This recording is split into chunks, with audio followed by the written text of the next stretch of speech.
పుంగనూరు పశు వైద్యశాలలో ఘనంగా అంతర్జాతీయ జూనోసిస్ డే కార్యక్రమాన్ని ఘనంగా నిర్వహిస్తూ జంతువుల నుండి మనుష్యులకు సంక్రమించే వ్యాధులను జూనోటిక్ వ్యాధులుగా పిలుస్తారని, వాటి వల్ల మానవాళికి జరిగే అనర్థాలను వివరించి ఈ వ్యాధులకు నివారణ కన్నా ముందస్తుగా టీకాలే మంచి జరుగుతుందని 1885వ సంవత్సరంలో జూలై 6వ తేదీన లూయిస్ ఫ్యాక్చర్ అనే శాస్త్రవేత్త పిచ్చి కుక్క కరిచిన ఒక బాలునికి టీకా ఇచ్చి విజయం సాధించిన సందర్భాన్ని పురస్కరించుకొని ప్రతి ఏటా జూలై 6వ తేదీన ప్రపంచ జూనోసిస్ డేగా పాటించడం జరుగుతుందని, మనుష్యులకు సంక్రమించే వ్యాధుల్లో 60% వ్యాధులు అనగా సుమారు 200 రకాల వ్యాధులకు జంతువులే మూల కారణమని, వాటి నుండి మానవాళి అందరినీ రక్షించుకోవడానికి మనందరి కర్తవ్యమని అవగాహన కల్పించిన డాక్టర్ మనోహర్ ఈ సందర్భంగా జిల్లా పశుసంవర్ధక శాఖ ఆధ్వర్యంలో ఉచితంగా యాంటీ ర్యాబిస్ టీకాలు వేసిన పశు వైద్య సిబ్బంది.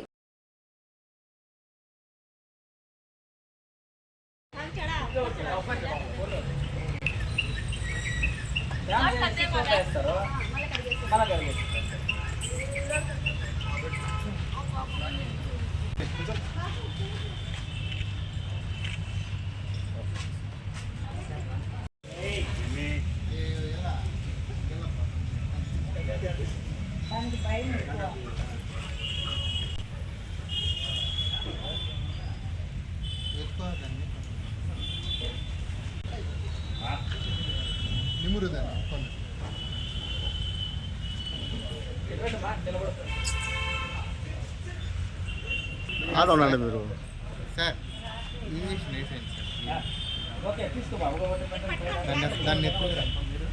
ప్రతి సంవత్సరము జూలై 6వ తేదీన వరల్డ్ జూనోసిస్ డేని జరుపుకుంటారు. ఎందుకంటే మనుష్యులందరూ కూడా ఆది నుంచి కూడా ప్రకృతితో మమేకమై పశుపధ్యాతులతో కూడా సహజీవనం చేయవలసి వస్తుంది. ఆహారం కోసము, ఆహ్లాదం కోసము, దేనికోసమైనా సరే మనం వాటితో మమేకమై జీవిస్తున్నాం.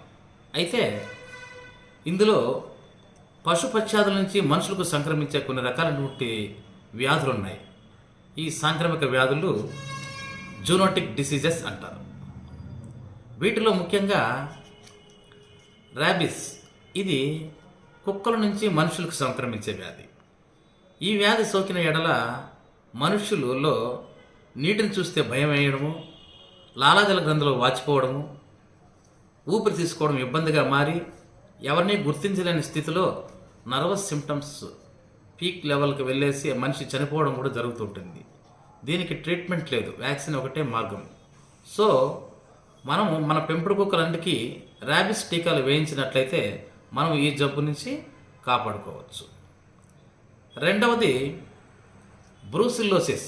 ఇది పాడి పశువుల నుంచి మనకు పాల ద్వారా లేదా అబార్షన్ జరిగినటువంటి దూడల ద్వారా లేదా ఆ ముట్టు ద్వారా, మైలు ద్వారా కూడా మనకు మనుషులకి సంక్రమించే ప్రమాదం ఉంది. దీని నుంచి అరికట్టడానికి మనం ఏం చేస్తున్నామంటే ఇప్పుడు బ్రూసిల్లోసిస్ కంట్రోల్ ప్రోగ్రామ్ అని ఒక ప్రోగ్రాం జరుగుతున్నది. ఇందులో భాగంగా 4 నుంచి 8 సంవత్సరాల వయసున్నటువంటి లేగదూడలకన్నిటికీ, పేయదూడలకన్నిటికీ మనం వ్యాక్సిన్ ఇప్పించినట్లయితే లైఫ్ లాంగ్ ఇమ్యూనిటీ ఉంటుందన్నమాట. తన జీవితంలో ఆ పశువు బ్రూసిల్లోసిస్ వ్యాధికి గురి కాదు, దాని ద్వారా మనుషులకి సంక్రమించే అవకాశం ఉండదు అన్నమాట.